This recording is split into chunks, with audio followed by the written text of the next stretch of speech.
death of a local soldier. The death of Private Lavena Johnson is clouded in controversy and allegations of a cover-up. News 4's Matt Cesney was there as investigators exhumed the body of Private Johnson and conducted a new autopsy. For almost 2 years, Private Lavena Johnson's body has been at Jefferson Barracks Cemetery. Her family, believing some secret about her death, is still there, waiting to be found. I'm not going to stop until my daughter's name's cleared. It was an April morning when workers exhumed Johnson's casket at Jefferson Barracks to continue the search for answers. Answers different from the ones Johnson's family has been getting from the military.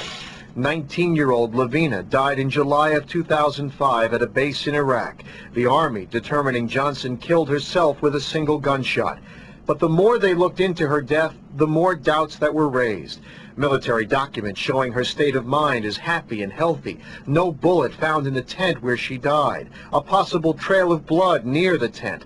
And evidence that someone tried to set the tent on fire. But you come to my front door and you make a serious allegation about my daughter, and that put me on alert that something was wrong. And so I just made a determination that me and my family was going to work until we found out what that was. And their determination led them to this, a single salute from her father, himself a veteran, and then Johnson's body taken to a private autopsy.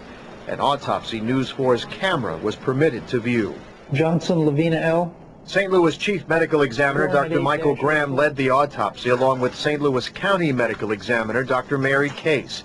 The team spending 3 hours examining Johnson's body, taking samples, photographs, and using their forensic skills to look for any clues. And then there's some discoloration right along here on it. Okay, got it? Okay. At least for now, experts are calling the results inconclusive and are looking for more information on Johnson's weapon, fueling new speculation whether it could have been used in her death. It is all part of the family's search to try and find out what happened.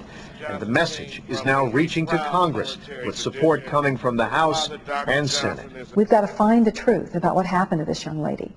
Her family deserves that at a minimum, and we need to know in terms of keeping the armed services accountable. The story of Johnson's suicide doesn't add up to her friends in North St. Louis County, who describe a 19-year-old who seemed happy to be in the military. She was very optimistic about, you know, the whole military experience and going off to college, and no.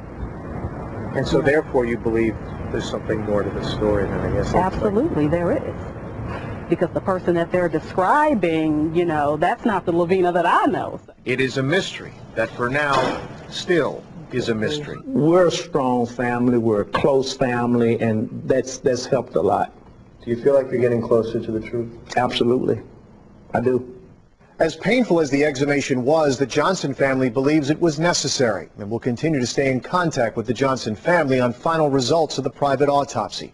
Also, members of a House committee, including Congressman Lacy Clay, are waiting on a request for the Pentagon to hand over all the documents, photos, and names in the Johnson investigation in Iraq.